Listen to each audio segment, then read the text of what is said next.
Boa noite a todos aqui que estão presentes, os que estão também nos vendo através da rede social. Eu queria aqui agradecer a presença de todos, agradecer a oportunidade de estar aqui e cumprimentar a todos com a paz do nosso Senhor Jesus Cristo. Amém? Eu queria pedir aos irmãos que se colocassem de pé para que nós possamos ler aqui a palavra do Senhor, que se encontra em 1 Timóteo 1:15 a 16. Diz assim a palavra do Senhor.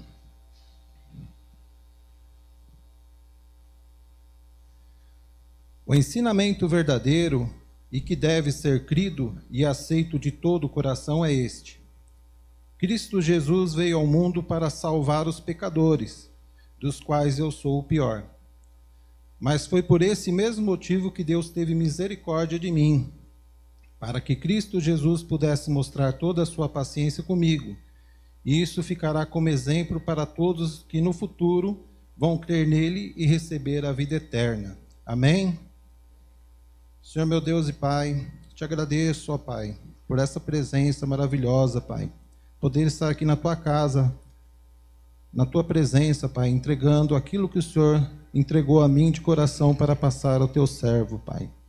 Que o Senhor possa nos abençoar, estender as tuas mãos sobre nós, ó Pai, entregar as tuas graças. Que o Senhor possa, ó Deus, nos perdoar dos nossos pecados, ó Deus. Meu Pai, eu confesso que eu não sei quais são os problemas dos irmãos que aqui estão presentes ou que estão nos assistindo nesse momento.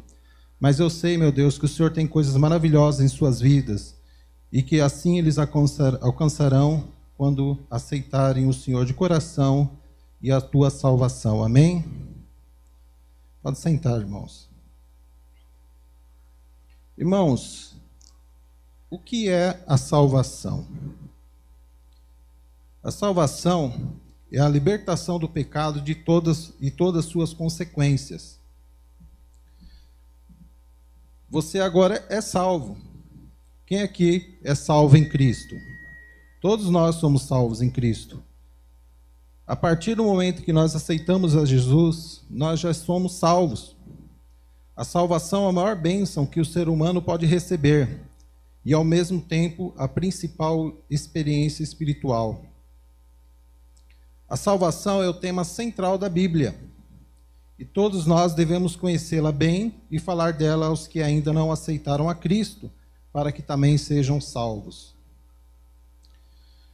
Irmãos, como podemos ver, Cristo Jesus veio ao mundo para retirar os nossos pecados, a fim de podermos ter novamente com Deus. Os nossos pecados nos afastam de Deus. Quando Jesus, aleluia, cumpriu com seu destino, que era a cruz, ali ele lavou os nossos pecados. O sacrifício do Cordeiro de Deus nos uniu novamente com o Criador. Em Gálatas 3:24, nós podemos ler assim: Assim a lei ficou tomando conta de nós até que Cristo viesse para podermos ser aceitos por Deus por meio da fé. Ou seja, até a vinda de Cristo, nós éramos guiados pela lei. E a lei, ela dizia que nós éramos salvos pela fé e pelas obras. Mas Cristo veio para trazer para nós a boa nova de que nós somos salvos pela fé. A salvação pode ser descrita como resultado da morte de Jesus na cruz, que nos livrou da condenação eterna. A salvação é um ato soberano de Deus.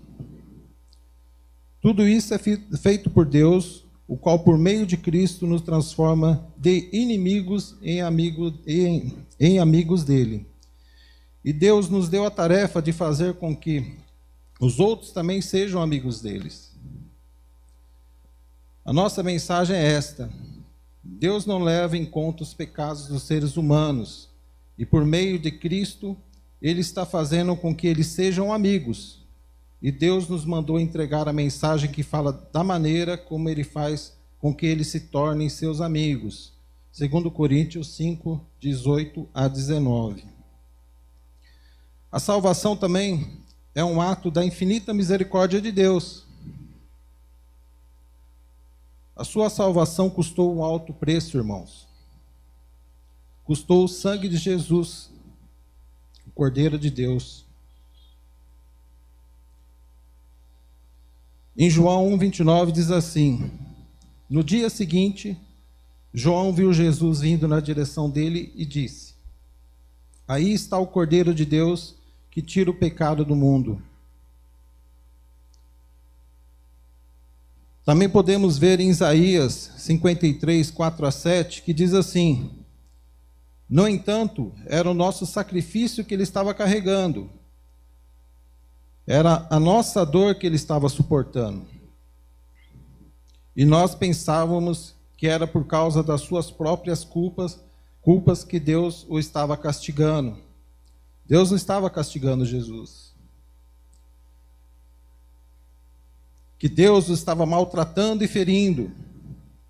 Porém, ele estava sofrendo por causa de nossos pecados. Os nossos pecados levou Jesus à cruz.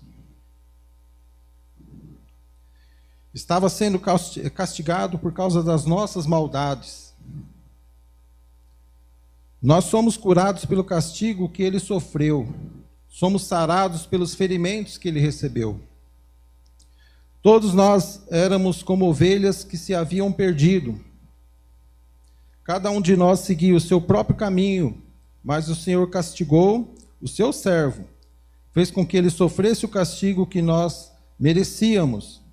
Ele foi maltratado, mas aguentou tudo humildemente e não disse uma só palavra. Ficou calado como um cordeiro que vai ser morto, como uma ovelha quando corta uma sua lã. Irmãos, vamos imaginar que nós somos uma empresa, fazendo uma analogia. Nós podemos ser uma empresa limitada, uma empresa SA, uma limitada tem aí os seus proprietários conhecidos.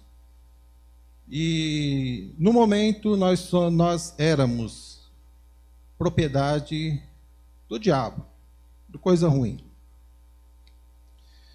Na versão SA, são muitos donos. Nós éramos do mundo, do diabo. Mas hoje, nós, pela graça de Deus, nós estamos como uma empresa, sob nova direção. A partir do momento que aceitamos a Deus, a Jesus como nosso Salvador, a nossa empresa mudou de direção. Agora Deus é o nosso dono. E como funciona numa empresa? Numa empresa, quando ela sofre uma venda, né, começa-se a trabalhar naquela empresa. Funcionários ruins são tirados. Assim também como nós, a partir do momento que aceitamos a Deus e somos salvos, nós devemos regrar as nossas vidas. Os funcionários ruins, os pecados, a falta de projetos, novos projetos.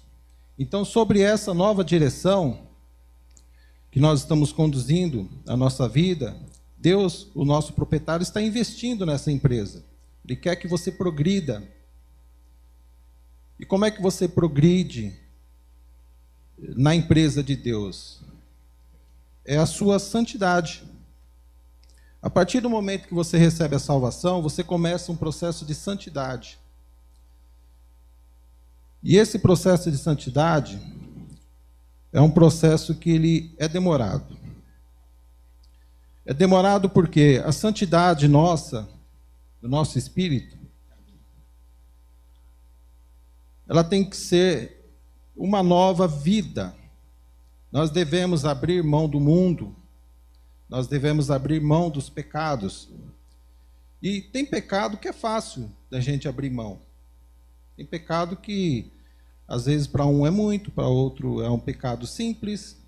É fácil alguns a gente tirar, outros não. Outros demandam de anos, demandam de muita oração, muita perseverança na palavra de Deus. Então, deixa eu ver aqui minha palavra. Orando, aprendendo a palavra de Deus, frequentando a casa de Deus, nós vamos estar santificando o nosso corpo. E Estou um pouco nervoso, irmãos. Em João 5,24 diz assim: Eu afirmo a vocês que isto é verdade. Quem ouve as minhas palavras e crê naquele que me enviou, tem a vida eterna e não será julgado, mas já passou da morte para a vida. Essa é uma pergunta que muitos fazem, principalmente os que são novos na fé e ainda não compreenderam o significado da salvação. Muitos creem que para serem salvos necessitam fazer boas obras. A salvação, como nós vimos, ela não depende de obras, ela depende da fé. A obra as boas obras são um galardão que você poderá receber em vida.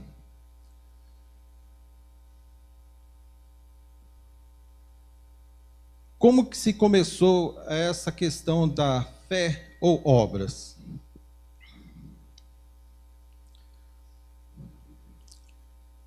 Em 31 de outubro de 1517, portanto, há 503 anos atrás, Martinho Lutero elaborou 95 teses e deu início à reforma da Igreja Católica,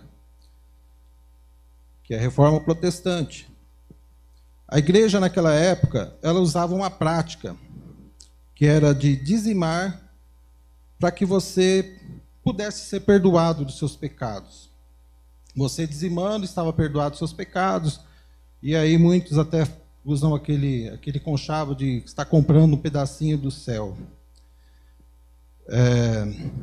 Teve até um Papa, o Papa Leão X, que ele ofereceu indulgências para aqueles que contribuíssem com dinheiro para a construção da Basílica de São Pedro. E o que eram essas indulgências? Eram o perdão dos pecados. A construção teológica iniciada por Martinho Lutero deu origem a um princípio conhecido como 5 solas. Sola fide, somente a fé. Sola scriptura, somente a Escritura. Solus Christus, somente Cristo. Sola gratia, somente a graça. Soli Deo gloria, glória somente a Deus. A questão entre a salvação é somente pela fé ou pela fé mais as obras se torna confusa quando comparamos Romanos 3:28, 5:1 e Gálatas 3:24 com Tiago 2:14 a 26. Em Romanos 3:28 diz assim: Concluímos, pois, que o ser humano é justificado pela fé, independentemente das obras da lei. Justificado, pois, mediante a fé, temos paz com Deus por meio do nosso Senhor Jesus Cristo. Romanos 5:1. E em Gálatas 3:24 está assim: Assim a lei ficou tomando conta de nós até que Cristo viesse para podermos ser aceitos por Deus por meio da fé, que é o versículo que nós já tínhamos lido anteriormente. Em Romanos diz que somos salvos pela fé somente. Já Tiago diz que é pela fé e por suas ações, obras. Isso causa uma confusão ao crente. Este aparente problema é resolvido ao examinarmos com precisão sobre o que discorre Tiago. Tiago está negando a crença de que a pessoa pode ter fé sem produzir quaisquer boas obras. Tiago 2:17 e 18. Tiago está enfatizando o argumento de que a fé genuína em Cristo produzirá uma vida transformada e boas obras. Tiago 2:20 a 26. Tiago não está dizendo que a justificação se dá pela fé, mas as obras. Mas, ao invés disso, diz que a pessoa que é verdadeiramente justificada pela fé produzirá boas obras em sua vida. Se uma pessoa afirmar ser crente, mas não produz boas obras em sua vida, então ela provavelmente não tem uma fé genuína. Em Efésios 2, 8, 9, pois pela graça de Deus vocês são salvos por meio da fé. Isso não vem de vocês, mas é um presente dado por Deus. Ou seja, todos nós já ganhamos o presente de Deus, que é a salvação. A salvação não é o resultado dos esforços de vocês, portanto, ninguém pode se orgulhar de tê-la. Tem muitas pessoas, hoje no meio cristão, principalmente, que gosta de, quando faz alguma boa obra, tirar uma selfie, colocar na rede social, e acha que dessa forma ele está se santificando. E não é bem assim que funciona. Nós podemos ver isto em conjunto com o malfeitor que morreu na cruz, juntamente com Jesus. Ele se voltou a Jesus e o Jesus o recebeu e disse: eu afirmo a você que isto é verdade. Hoje você estará comigo no paraíso. Lucas 23, 43. Seus pecados lhe foram perdoados. E ele entrou no paraíso com Jesus. Ele recebeu o perdão dos pecados através da graça, embora não tenha feito obras das quais pudesse se orgulhar. Então, para que servem as nossas obras? Aí, irmãos, esse é um assunto para outra pregação. É um assunto que discorre do tema, é um assunto para outra pregação que fica para uma outra oportunidade. O foco aqui é a salvação. Mas estamos salvos, e agora? É só isso? Não. Em Coríntios 5, 17 a 18, diz assim: quem está unido com Cristo é uma nova pessoa. Acabou-se o que era velho e já chegou o que é novo. Tudo isso é feito por Deus, o qual por meio de Cristo nos transforma de inimigos em amigos dele. E Deus nos deu a tarefa de fazer com que os outros também sejam amigos dele. Deus transformou as nossas vidas. E o que ele nos pede é que nós o ajudemos a transformar a vida dos outros, dos que estão perdidos, trazê-los. Uma vez salvo, o crente, para pôr em um processo de santificação, onde o resultado é a purificação interior, a libertação do pecado e a superação da culpa, como eu disse anteriormente, alguns pecados são fáceis de largar. Porém, alguns são difíceis e as tentações são muitas. Quando você se entrega a Deus e aceita como seu Senhor e Salvador, o diabo já perdeu. Você não mais pertence a ele, agora você pertence a Deus, está sobre uma nova direção. Você está salvo, porém o inimigo irá dificultar sua vida. Ele vai impor diversas situações para você, até, muitas vezes, dar um passo atrás. Muitas pessoas aceitam a Jesus, às vezes no clamor. A pessoa foi visitar uma igreja, o louvor, a palavra, aquilo inflou o irmão sentiu aquela situação, e aí a pessoa anuncia quem quer ser salvo. Ele levanta a mão e grita: eu. Mas muitas vezes esse eu não é um eu do coração. Essa pessoa, ela não se entregou a Deus, ela se entregou no calor. E essa pessoa, com o adjetivo, com o adjunto aí da situação do diabo interferindo, porque ele quer pegar de volta. Ele perdeu o que era dele, ele quer pegar de volta. Ele vai impor situações onde, às vezes, a pessoa que não aceitou realmente a Deus vai acabar sucumbindo. E muitas vezes aquela pessoa que disse eu, com uma semana, 2 semanas, não vem mais ao culto. não vem mais à casa de Deus. E aí o pastor vai atrás desse irmão, dessa irmã. Irmão, o que aconteceu? Não, pastor, é que eu estou com um probleminha aqui, começa a dar uma desculpinha ali, outra ali. Aquilo é o diabo trabalhando. Ele não quer perder.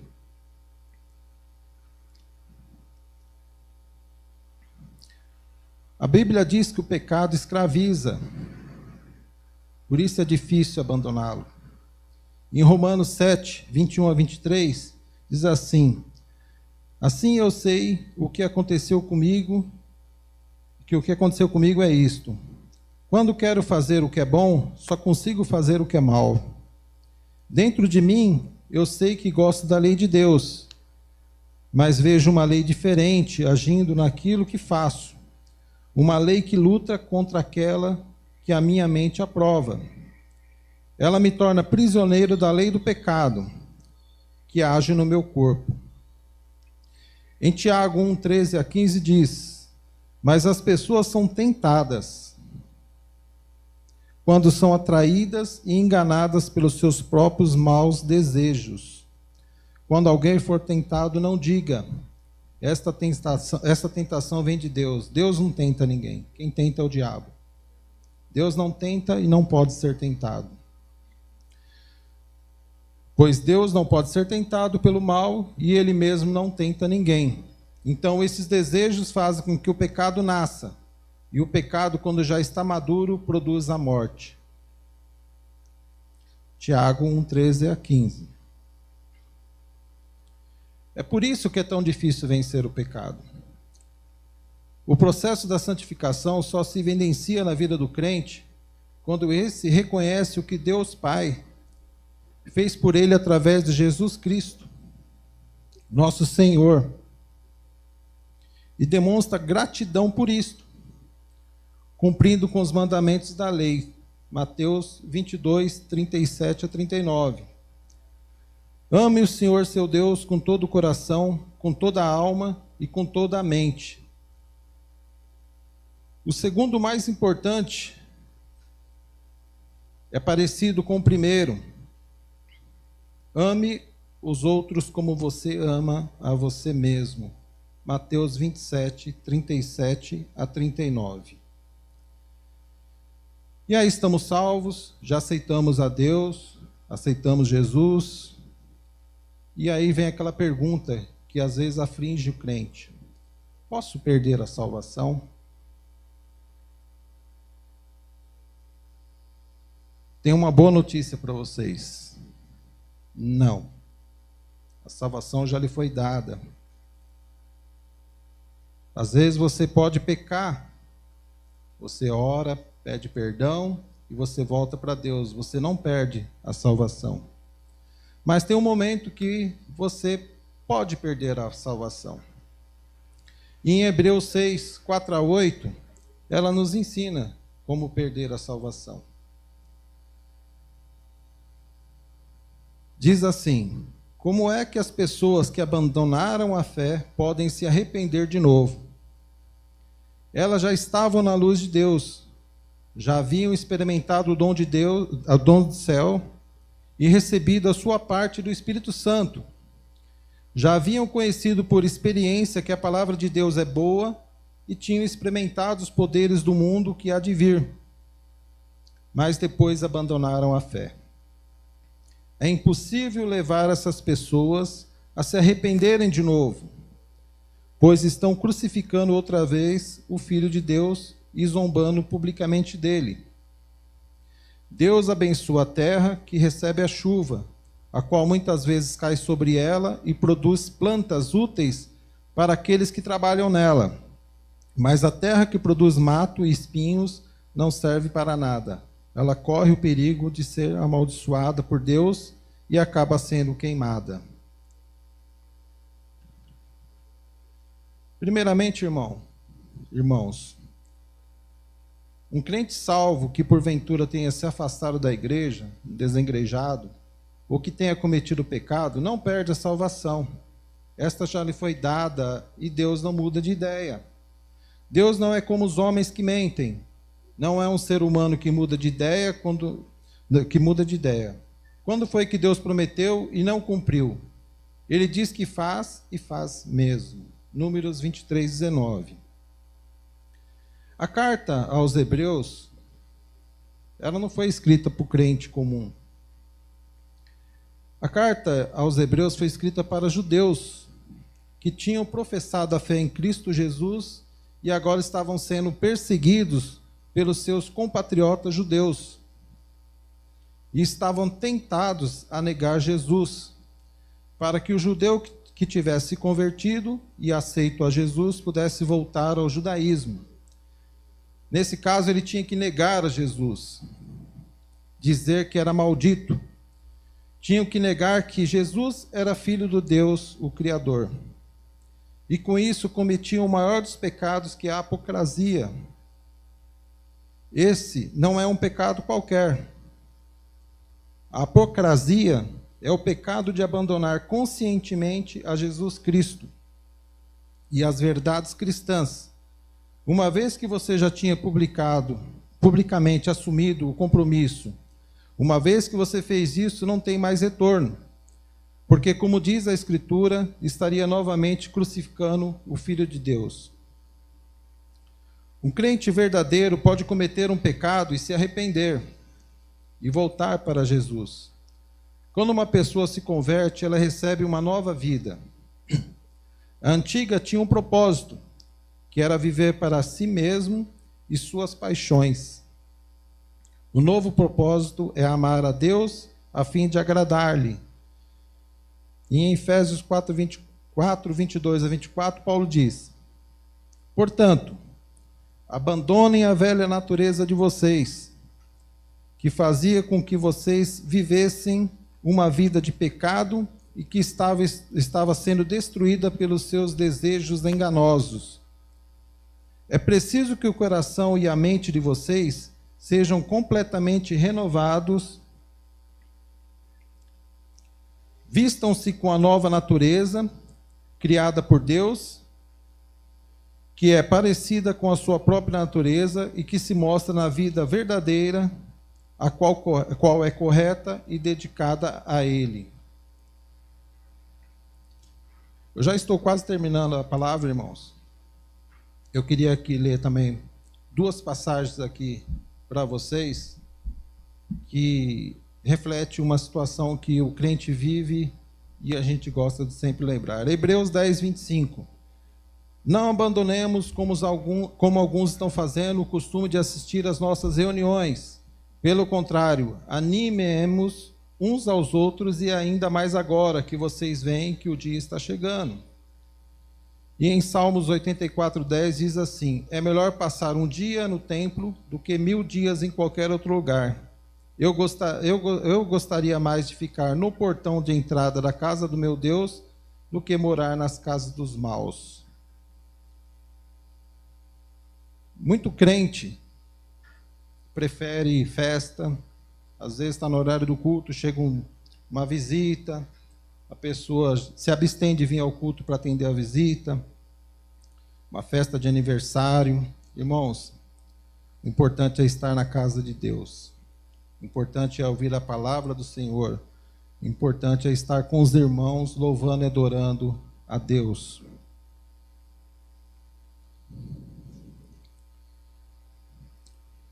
Para refletir, vou citar aqui 2 frases do homem de Deus, que é Billy Graham. É um evangelista americano que já dorme no Senhor. E ele diz assim, nas 2 passagens: a salvação é de graça, mas o discipulado custa tudo o que temos. Em uma outra passagem ele diz assim,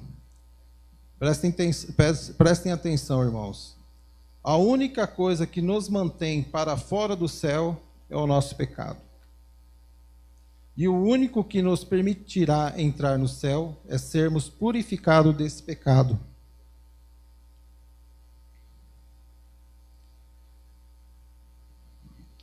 Se você se acha livre do pecado, infelizmente, você já pecou. O único que não tem pecado foi o único Jesus. Como diz as Escrituras Sagradas, não há uma só pessoa que faça o que é certo. Romanos 3:10. Eu queria agradecer a oportunidade. Obrigado, irmãos. Espero que eu tenha conseguido entregar a vocês aquilo que Deus colocou no meu coração. Fiquem com Deus. Amém.